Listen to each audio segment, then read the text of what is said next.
got the RSX back after some heavy duty maintenance, and we're gonna go take it back home. This thing drives like a completely different car. It had severe vibration coming from the engine bay that is all resolved. It is so silent at idle, at a stoplight now you can't even tell it's running. So very, very happy. I'll do a quick run through here of the maintenance that was completed on the RSX to bring it to its current shape. This is in no particular order, but brake pads, front and rear, including machining the front brake rotors, serpentine belt, winds flush, platinum spark plugs, valve adjustment, valve cover gasket, VTC filter, screen and O-ring, VTEC spool valve assembly, positive battery terminal. I guess there was an issue with the battery terminal. Also, we got a new battery there. Brake flush, both front lower ball joints, side mount, rear mount, and trans mount. I think those were the main culprits in terms of all the vibration coming through the cabin, and the right front sway bar link with the ball joint. So the car really mechanically is pretty darn nice right now. It tracks amazingly on the freeway, has little to no vibration, and is super quiet all around. So super happy with the work that Hanman completed on that RSX. And the next chapter on that car is going to be cosmetic. Here you go, side by side on an 02 versus 04, base versus Type S. And it's the first time I've seen these side by side. You can kind of start noticing the differences. So Chris's car obviously has the black body, lower cladding here and on the front lip, whereas this one obviously needs paint, but it's color matched. Here's the rest of the comparo between the Type S and the base. Now Chris has had his car since it was brand new. It's got 160,000 miles on it, and it's in phenomenal shape for being a nearly 20-year-old car. But you can see a couple other differences he pointed out, including badge here. The exhaust tip is slightly different from base to Type S. The radio setup and the interior. So this is a cloth bucket seats, whereas mine has leather. Otherwise, it looks pretty darn similar.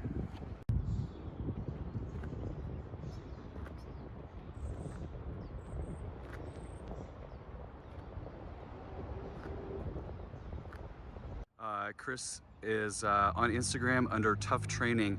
I've followed him for a while now. He's a super active Arizona athlete, and invite you to check out his Instagram page.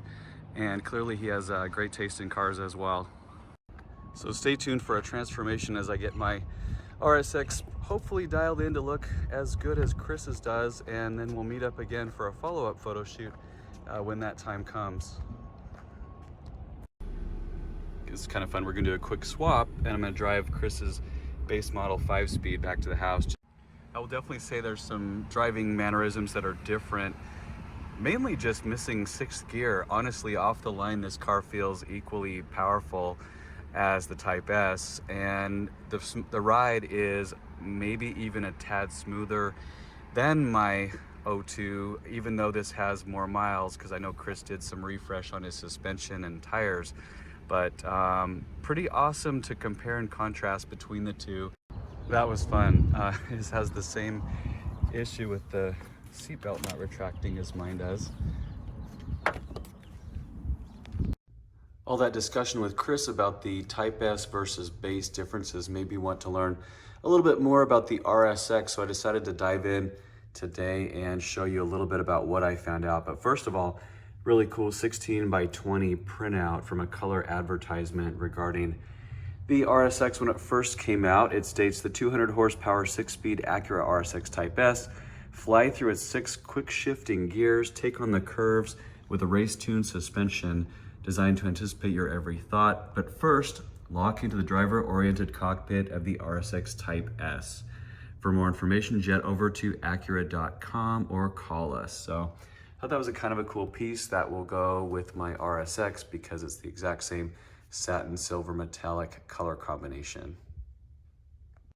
Chris was nice enough to send me this picture from his 2004 brochure that outlines some bullet points on the RSX Type S exclusive content. I already knew about most of these, but some were kind of interesting to take note of. So obviously, the biggest difference between the base and the Type S would be the motor itself. There's a 40 horsepower gap between the 160 horsepower base versus the 200 horsepower Type S. But besides that, the Type S obviously got an additional gear for a total of 6. Sport tuned suspension, front shock tower bar, 11.8 inch ventilated front disc brakes, sport seats with perforated leather, the Acura Bose music system, and then the sub that's based inside the rear spare tire. 6-disc in-dash CD changer, titanium finished gear shift knob, billet style exhaust outlet, and the body color chin spoiler and lower side sills. Now, I don't know exactly how that's going to compare with my year, which is 2 years before that. So my car's a 2002, his is an 04. There might have been a handful of things that were different when the RSX first launched. So for that, I couldn't find a specific chart or a list just like that, but I did find a few areas of the spec sheet here on page 22 of the brochure where we learn some of the same items. Here it talks about the chin spoiler and the side sills, the different exhaust type, the mention up here about the stereo differences and things of that nature. But again, the big difference between the two cars would be right here in terms of the drivetrain. Both of them having a 16 valve DOHC VTEC, just that it looks like the compression was different, and then the horsepower and torque ratings varied quite a bit here. Although it's interesting, and I told Chris this, having driven the two cars back to back, I'd have a tough time really saying that the 40 horsepower gap was highly noticeable. It honestly wasn't, at least between first and third or fourth gear, where we got up to on surface streets. Maybe that would become more evident out on the open road or on a freeway on-ramp. But around town, honestly, I felt like the base and the Type S were pretty darn similar in terms of how they took off from a stop. While we're sitting here, I'll show you a few more scenes from this 2002 brochure. Kind of a cool introduction to the model. And let's see if I can find some interesting stuff for you. There's the cockpit. This one looks like a Type S interior because you can tell from the Bose 6-disc in-dash sound system. Another Type S interior. This was because it's got the perforated leather and a unique shift knob here you can see.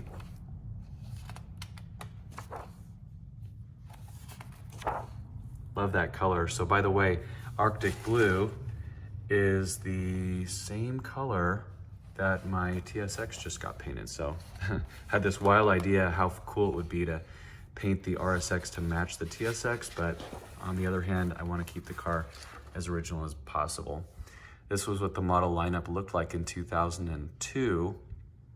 Looks like we have the CL Type S there, the TL Type S, the RL, the MDX, the NSX, and the RSX. So that's kind of 22 years ago. If you walked into a showroom, that's probably about what it would look like. Here's the color swatches for our interior and exterior. Looks like there were a couple colors that were specific only to the Type S or the base. Appears that you could only get the blue on a Type S, which is kind of interesting.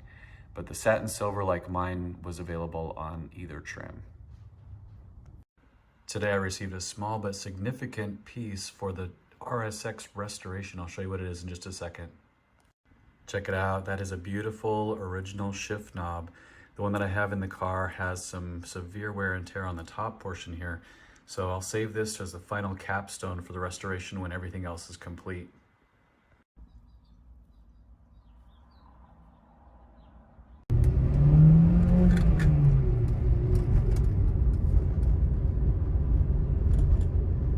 Today's the day. The RSX is getting dropped off at Apex. This is car number 3 that these guys have painted for me. They did the Sherwood Green 95 Legend LS, then they did the blue 06 TSX, and now they're doing a 2002 RSX. And I need a little bit of time to financially recover from the other two. So I actually hope these guys sit on it for a little while. It should take them maybe a couple months to get through it, and we'll see how things go. But I'm excited to see the transformation here. And when this is done, we'll be showing it to Susan, who I got the car from, and she is going to love it. This is an RSX that the guys here happen to have. It was a donor for a drivetrain on another vehicle, but it happens to be the same body style as the one that I have, and we might end up putting some of these extra parts to use, including possibly the quarters, possibly this front fender. Anything that's not salvageable on my car may come from this donor. So super convenient that they happen to have this sitting around.